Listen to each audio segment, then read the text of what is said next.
자, 여러분 안녕하세요. 오늘은 조금 생소할 수도 있는 사코이도증이라고 하는 병에 대해서 한번 말씀드려 보도록 하겠습니다. 자, 오늘 오신 환자분은 50대 여성분이셨고요. 오신 이유는 소화불량 때문이었습니다. 근데 이제 이것저것 좀 확인을 하다 보니까 제가 이분의 이야기를 좀 오래 듣게 됐는데요. 저도 오랜만에 이런 이야기를 들어서 그걸 한번 좀 공유 드려 보도록 할게요. 이분이 이제 대학교를 다니던 시절이었습니다. 졸업반이어서 뭐 일자리 알아보고 이러느라 바쁘게 지내시던 중에 목에 뭔가가 좀 만져졌다고 하세요. 작은 동그란 뭐 요런 게 이제 목에 있었던 겁니다. 그래서 병원에 가서 이것저것 검사하고 결국 여기를 이제 조직 검사를 한 거죠. 이렇게 찔러가지고. 그랬더니 이제 사코이도증이 나온 겁니다. 근데 이건 당연히 처음 들어보는 병이었을 거예요. 뭐 많이 알려진 병이 아니었기 때문에. 그리고 뭐 별 증상이 없으니까 그냥 괜찮으니까 별 치료 없이 1년이 지났습니다. 그랬는데 어느 날 이제 이분이 학원을 가려고 집을 딱 나서는데 기침이 났다 그래요. 근데 기침이 잘 멎지가 않았다고 합니다. 그래서 병원에 갔더니 이 병이 지금 이 사코이도증이라고 하는 병이 이게 폐로 가가지고 이렇게 기침이 나는 거다 이런 이야기를 들었다고 해요. 그래서 약을 처방을 받았는데 그 약의 이름은 프레드니존이었어요. 프레드니존. 이거는 굉장히 유명한 스테로이드죠. 스테로이드를 처방을 받았습니다. 근데 이걸 먹고 나니까 아주 깨끗하게 좋아진 거예요. 깨끗하게. 그래서 이거 다 나았구나 이렇게 생각을 했는데요. 몇 달 후에 다시 기침이 난 겁니다. 근데 이번에는 기침을 하다가 막 피도 났고요. 열도 났고 뭐 숨도 좀 차고 이렇게 뭔가 좀 심상치 않은 양상을 보였던 거죠.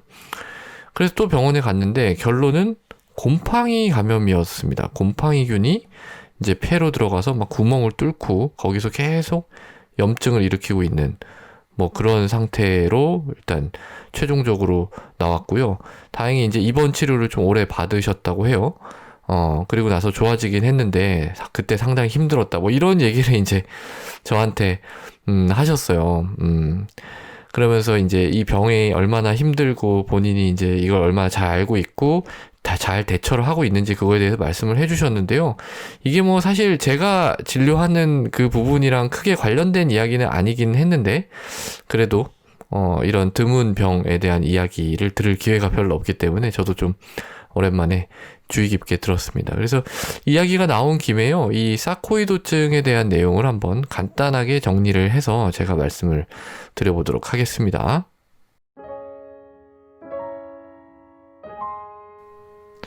자, 사코이도증이라고 하는 거는 뭐냐면요. 한마디로 원인을 모르는데 여러 장기에 걸쳐서 염증을 일으키는 그런 병이에요. 그러니까 원인을 몰라요. 그러니까 무슨 균이 들어오거나 그런 게 아니고 근데 한 장기가 아니고 여기저기에 영향을 미칠 수 있는 그런 병이라는 거죠. 그리고 기본적으로 염증을 일으키는 병이다. 이렇게 세 가지로 좀 요약을 해볼 수가 있어요. 근데 이제 염증을 일으키다 보니까 좀 특징적인 이런 비관락성 유가종이라는 형태를 만들기도 합니다. 근데 이 사코이도증은 불치병은 아니에요. 불치병은 아니고 오히려 3분의 2 정도에서는 이게 뭐 저절로 좋아집니다. 그러니까 한 2년에서 5년 이렇게 지내다 보면은 후유증 없이 그냥 자연 치유가 되는 거예요. 자연 치유가 되는 거죠. 이 자연 치유가 되면은 재발을 별로 안 합니다. 재발은 별로 없어요.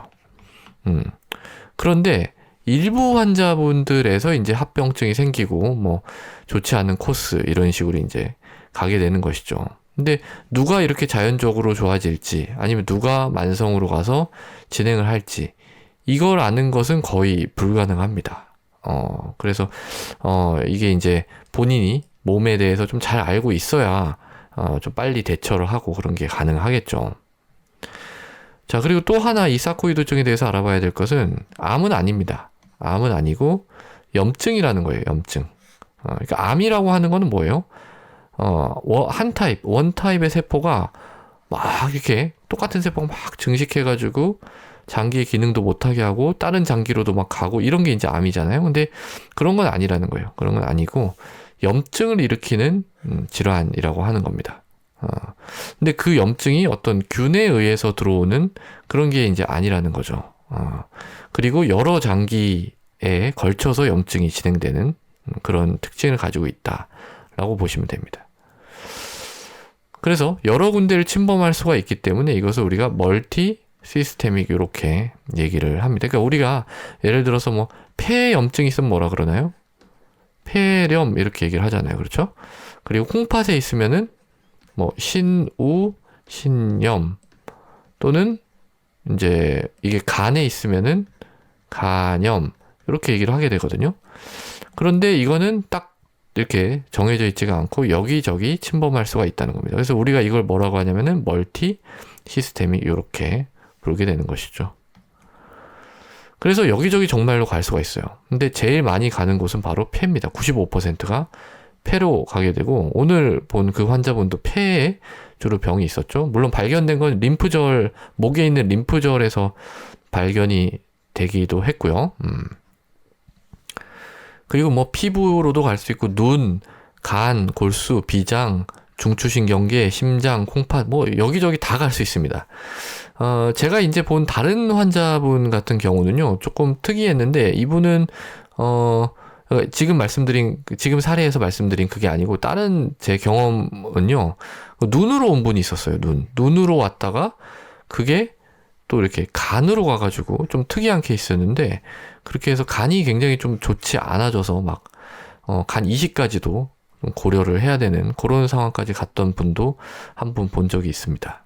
그래서 정말로 여기저기 이렇게 다 염증을 일으켜서 문제를 일으키는 멀티 시스테믹 질환이다, 이렇게 볼 수가 있는 것이죠. 그리고 이거는 어떻게 진단하느냐, 이거는 이제 배제 진단이라는 표현을 써요. 배제 진단. 무슨 말이냐면은요, 그러니까 뭔가 의심되는 그런 증상이라든지 우리가 뭐 징후 이런 게 있잖아요. 그럼 그걸 기초로 해가지고 진단이 내려지는 그 리스트가 있을 거예요. 1번 뭐, 2번 뭐, 3번 뭐, 이렇게 쭉쭉쭉쭉. 그다음에 이 중에 뭘까 이렇게 고민을 하게 되는 거잖아요. 근데 그거에 맨 거의 마지막 이쯤에 이 사코이도증이 있다, 이 얘기입니다. 이 뜨증. 그러니까 다른 병이 1번, 2번, 3번이 이러한 증상 징후를 잘 설명해. 그러면 일단 얘로 간주를 한다는 거예요. 먼저 사코이도증을 의심을 하는 건 아니고 얘로 간주를 하고 치료를 하고, 사코이도증은 이런 거에 다 맞지 않을 때, 맞지 않는다는 게 증명이 되고 나서 이 사코이도증을 고려를 하게 된다, 뭐 그런 겁니다. 그래서 실질적인 이 진단은 어떻게 하게 되냐면요, 아까 제가 95%가 이 폐로 간다, 그런 말씀을 드렸죠. 그렇기 때문에 이 마른 기침 뭐 이런 게 많이 있어요. 마른 기침을 계속하고, 뭐 피곤한 게 뭐 그냥 너무 피곤하고. 그래서 이제 병원에 갔는데 이제 엑스레이를 찍어 봅니다, 보통. 기침하고 그러니까. 그래서 엑스레이를 찍어 봤는데 좀 특징적인 소견. 이건 이제 어떤 소견이냐면 바일라테랄, 양쪽에 하일랄 폐 문부에 림파데노패시라고 하는 그런 소견이 있는데요. 이건 뭐냐면은 엑스레이에서 폐가 이렇게 있잖아요, 폐. 그리고 폐가 이렇게, 이 그림이 좀 오늘 현찮은데, 심장이 이렇게 있고, 폐 문부는 요 심장이랑 가까운 부분, 여기 오른쪽, 왼쪽, 여기가 됩니다. 여기에 림프절이 많아요. 이 림프절이 이렇게 커져 있는, 요런 게 이제 보입니다, 엑스레이에서. 이렇게 양쪽으로. 그러면 이제 우리가 혹시 사코이도증이 아닐까? 이렇게 한번 의심을 해볼 수가 있게 되는 것이죠. 근데 뭐 바로 의심하는 건 아니라고 했죠. 이렇게 될 수 있는 다른 질환들을 먼저 따져보고 그게 아닌 것 같다. 그러면 이제 좀 적절한 부위에서 우리가 조직 검사를 하는 겁니다. 흉부 X선 촬영을 해서 요게 나오면 조직 검사를 해가지고, 조직 검사에서 아까 제가 뭐가 나온다고 했나요? 비걸락성 유가종, 요런 특징이 있을 수 있다고 말씀드렸죠. 유아종. 이게 이제 뭐냐면은, 유가종이라고 하는 거는 염증의 결과예요. 염증이 이렇게 있으면은 염증 세포하고 막 이것저것 모여서 이렇게 만들어진 덩어리. 이게 이제 유가종입니다. 근데 이 유가종에는 두 가지 타입이 있는데 이 가운데가 이제 걸락이 일어난 게 있고, 걸락이란 건 이렇게 녹는 겁니다. 케이제이팅이라고 하는데, 그리고 안 녹고 그냥 이렇게 있는 게 있어요. 근데 이게 걸락이 일어나는 거는 주로 이제 감염, 결핵 같은 그런 상황에서 걸락성 유가종이 생기고요. 근데 아까 제가 이 사코이도증은 감염은 아니라고 했잖아요. 그러니까 이게 이제 비걸락성 유가종으로 오게 되는 그런 겁니다. 그래서 요걸 확인하면은 이제 사코이도증 가능성이 좀 꽤 높겠구나 이렇게 생각을 해볼 수가 있는 거예요. 근데 조심해야 될 건 뭐냐면요. 조심해야 될 거는, 자, 이렇게 비걸락성 유가종까지 나왔어요. 그러면은 사코이도증이라고 누구나 생각을 할 거 아니에요. 이게 특징적인 소견이니까. 근데 100%는 아니에요. 이게 100%는 아니다. 이게 이제 좀 조심해야 되는 부분입니다. 왜 그러냐? 이게 다른 데서도 또 이 비걸락성 유가종이 있을 수가 있어요. 왜냐면 유가종이라고 하는 게 염증의 결과라고 했잖아요. 그러니까 예를 들어서 이제 과민성 폐렴이라는 게 있습니다. Hypersensitivity Pneumonitis. 그래서 우리는 HP라고 주로 얘기를 하는데요. 이 과민성 폐렴에서도 이런 마른 기침, 이런 호흡기 증상이 나타난다는 거죠. 그리고 조직 검사에서도 이 비걸락성 유가종이 나올 수 있어요. 그렇기 때문에 일단은 사코이도증을 생각을 하되, 그래도 뭘 어떻게 해야 된다? 오픈 마인드. 마음의 문을 항상 열어놓는 그런 자세가 굉장히 중요한 겁니다. 그래서 그런 게 있고요. 이 치료는요, 이거는 사실은 하나로 이야기할 수가 없어요. 왜냐면 이게 엄청 많은 장기를 인볼브 하잖아요. 폐, 눈, 심장으로 가기도 하고, 간, 피부, 다 다르잖아요. 그러니까 이걸 일괄적으로 얘기를 할 수는 없고, 이 장기별로 다 이렇게 다른 어떤 각각의 상황을 고려를 해야 되는 겁니다. 그런데 원칙은 있어요. 그래서 원칙에 대해서만 간단하게 말씀을 드리면은요. 먼저 이 사코이도증이라고는 해도 증상이 없거나 경미하면은 그냥 관찰을 하는 겁니다. 그러다가 그 중에 이제 3분의 2는 그냥 끝나겠죠. 그러면 그냥 좋은 거고, 만약에 이제 그 이후에 증상이 나타나면 그거에 맞게 또 치료를 하면 되는 겁니다. 근데 이제, 보통은 하나의 장기만 침범을 하게 되면은 그 장기에만 작용하는 그 국소 스테로이드를 많이 쓰게 돼요. 예를 들면 눈 앞이라든지, 피부, 요런데 이제 이 사코이도증이 왔다. 그러면은 거기에 바르거나 이렇게 국소 스테로이드를 쓰면 되겠죠. 근데 만약에 여러 장기를 침범을 했다. 그때 이제 우리가 전신 스테로이드, 먹는 스테로이드를 쓰는 겁니다. 그래서 아까 그분이 프레드니존 먹었다고 말씀드렸잖아요. 프레드니존. 이분 같은 경우에는 조금 심했기 때문에 이제 처음부터 약간 이 전신 스테로이드를 쓴 그런 케이스에 좀 해당이 되겠죠. 그리고 이제 보통 치료 기간은 6개월에서 1년, 좀 장기적으로 치료를 가져가야 되고요. 임상 양상이랑 검사를 종합해서 이제 치료가 잘 됐는지를 판단을 해보게 되죠. 이게 치료를 한다 그래서 다 이게 깔끔하게 낫는 건 아니고요. 한 15%에서 20% 정도에서는 이제 재발이 있습니다. 그래서 이걸 꼭 알고 있어야 되고요. 자, 이렇게 해서 이제 이 사코이도증에 대한 기본적인 내용은 마무리를 했는데요. 이게 워낙에 다양한 장기로 증상이 나타날 수 있기 때문에 그런 부분을 조금만 더 말씀을 드리고 마무리를 하겠습니다. 자, 이 사코이도증이 이제 폐로 가게 되면 어떤 증상이 나타나느냐. 이런 거죠. 기침, 호흡곤란, 쌕쌕거리고, 흉통, 흉부불편감. 심해지면 기침할 때 피도 나오고. 왜 그러냐? 이 폐 쪽에 어떤 병리를 일으키기 때문에 그러냐? 이거는 이렇습니다. 이게 폐 섬유화, 폐를 이제 딱딱하게 만드는 거죠. 그렇기 때문에 증상이 나타날 수가 있고. 또 폐동맥, 폐로 들어가는 동맥입니다. 거기에 압력을 높여가지고 증상을 일으키기도 하고요.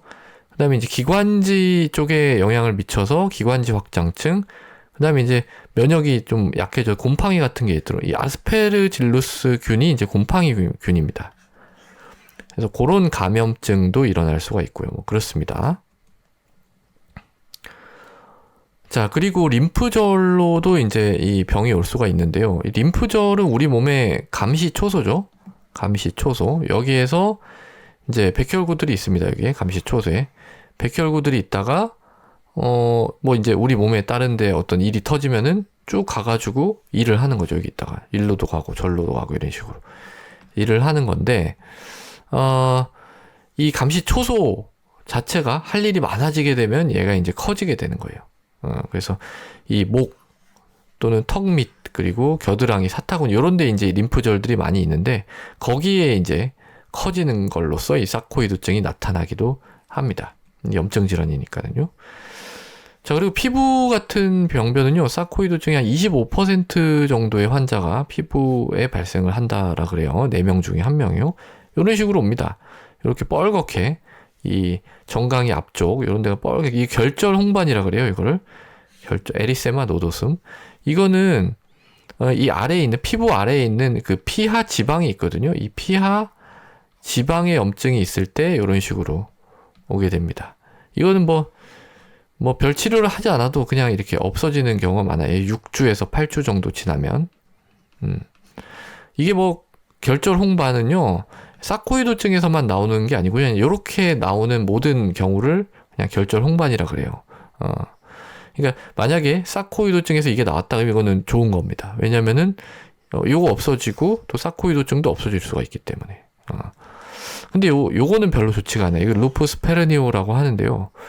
이거는 뭐 보세요. 여기 뭐 코에도 막 이렇게 돼 있고 뺨 그리고 이마, 입술에도 올 수가 있고 보라색처럼 이렇게 되면서 조금 딱딱해지는 그런 게 올라옵니다.